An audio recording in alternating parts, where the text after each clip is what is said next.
Quahog wouldn't be nearly as iconic without its unhinged roster of side characters. And that's something worth admitting, because when these background players get the spotlight, they prove they're the secret sauce of the entire series.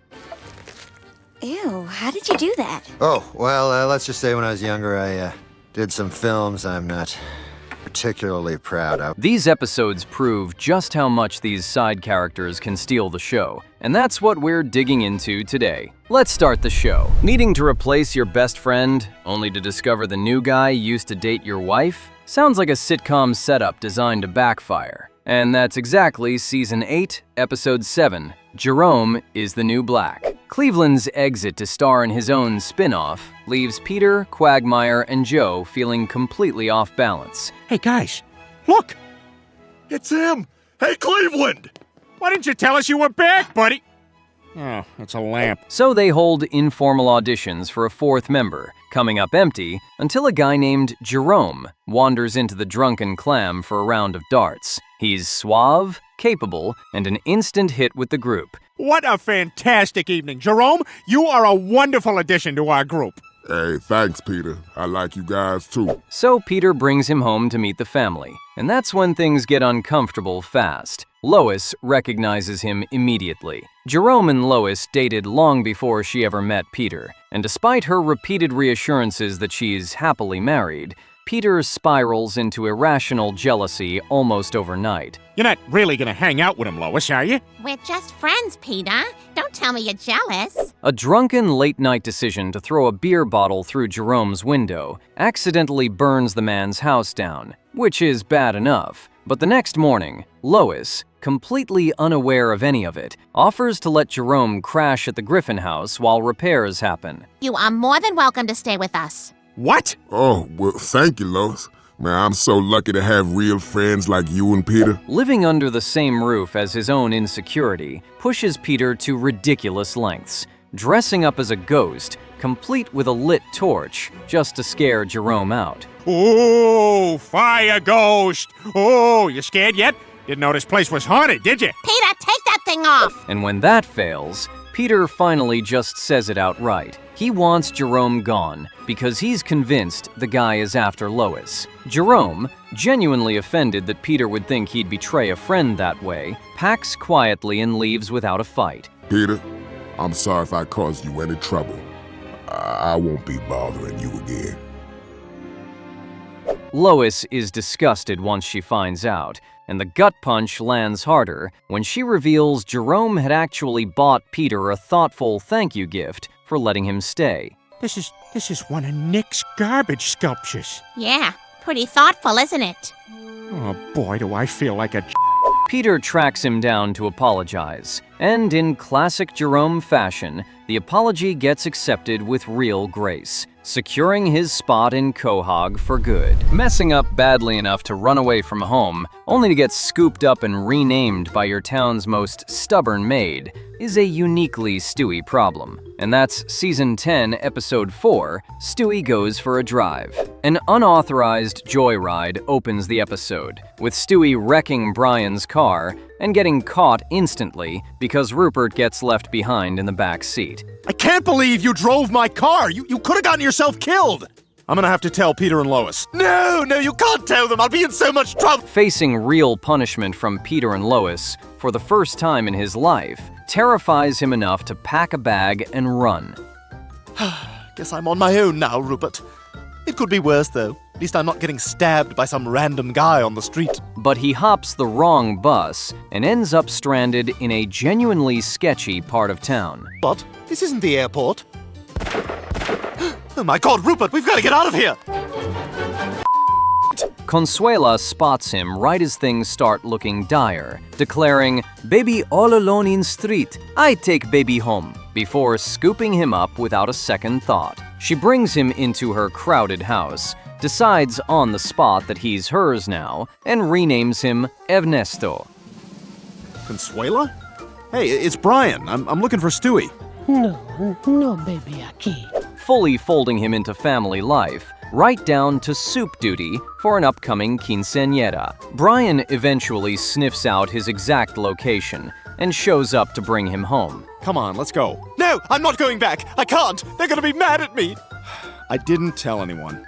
You didn't? But Consuela refuses outright to hand Ernesto back to a dog. She says it's her baby, man. Now get out of here. Stubbornness like that doesn't break with polite asking, so Stewie pulls out a weapon at the quinceañera itself, shooting his way out of the party for a daring escape back home with Brian. I did not want to have to do that. They were very nice to me up until then. Playing wingman for the Grim Reaper sounds like the worst job assignment imaginable, and yet that's exactly the position Peter Griffin lands in during Season 3, Episode 6, Death Lives. Skipping his own wedding anniversary to go golfing gets Peter struck by lightning almost immediately, and during the resulting near-death experience, his old pal Death shows up to walk him through just how much Lois actually means to him. This is certainly a beautiful night. I love looking at stars. Say no more. Peter, wait, Very interesting. What starts as a lesson about love turns into something else entirely, a hilarious look inside Death's own personal life. Where are you going? I gotta take a leak. Well, don't forget to zip up your fly. If you don't zip up your fly, a seagull will get you. Death's overbearing mother enters the picture fast, nagging Peter on sight and even roasting him for once taking his own cousin to prom and underneath the cloak and scythe. Come on, Peter. Death, put your jacket on or you'll get frostbite. I don't have skin. That's 'cause you didn't eat your beans. It turns out the embodiment of doom is lonely and genuinely terrible with women. You know, get your hair cut, give you good clean. Shave, maybe some cologne. The chicks will be all over you. Peter steps up to help his buddy land a date, dragging him to the beach to pick up girls, and Death strikes out completely, awkwardly confessing to one of them that he still lives with his mother. No, I live with my mom. let's get out of here. See ya, Josh. Tell your mom we said hi. There's one specific girl on his mind, though, an employee at the local pet store named Amy. And with Peter playing ultimate hype man, Death finally works up the nerve to walk in and ask her out for coffee. She says yes, tells him she's off at 2, and just like that, the bringer of death gets his shot at love. Check, please. Being terrified of the monster living in your closet only to learn he just wants to be your best friend flips the whole horror trope on its head, and that's Season 8, Episode 5, Hannah Banana. Years of torment from the infamous evil monkey have left Chris's grades slipping from constant fear. Oh, for God's sake, Chris, you're in high school now. Stop talking about that evil monkey. He's not real. He is too real. I can prove it. And since the rest of the family refuses to believe the monkey's even real, Chris rigs up a hidden camera to catch proof. All he actually captures is Peter and Quagmire pranking him, Lois stealing his money, and Herbert doing some unsettling painting. Huh, nothing. All right, it's time to play rough. So he switches to a classic Looney Tunes move instead, luring the monkey out with a bowl of monkey seed. The monkey finally speaks once he's caught, and the bombshell lands immediately. I'm not really evil.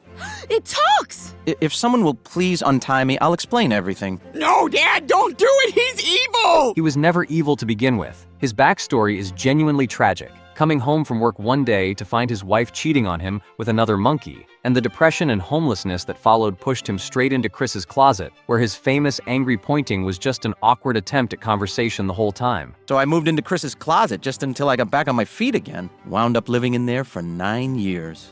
Oh my God, you've missed so much! Making up for years of accidental psychological torture, the monkey starts writing Chris's school reports and lands him an A, and the two become inseparable fast. Thanks, monkey. I'd get up to hug you, but sitting down's the only thing keeping the shit in. Nah, that's okay. Doing completely normal best friend things like playing catch, scaring Meg out a window, and casually eating Aquaman together. Hey, where you guys been? We went to the father-son barbecue. You drove all the way up to Fatherson for a barbecue? Peter, watching all this, gets thrown into jealousy realizing he's been replaced as a father figure by a primate living in a closet. Lois, could you ask Chris to pass the maple syrup? Meg, could you tell Dad that he's too fat to need extra syrup? But the monkey proves he's a stand-up guy and sits the two of them down to help mend the relationship himself. Chris, I know you're angry, but do you really hate your father? No. And Peter, do you really hate your son?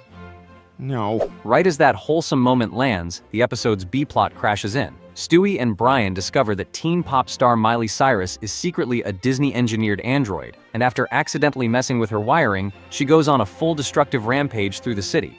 It's Miley Cyrus, and she's destroying the city! Oh my God! The monkey tries reasoning with her, gets kidnapped for his trouble, and ends up scaling a skyscraper King Kong style, which forces Peter and Quagmire into a biplane to shoot the rampaging robot down and save him. With his work at the Griffin house finished, the monkey packs up and moves on to another kid's closet, ready to mend another broken family, closing out one of the most fitting send-offs the show has ever given an original side character. But I thought you were gonna go back to living in my closet again. I think that time of my life is over, Chris, but I'll always remember you.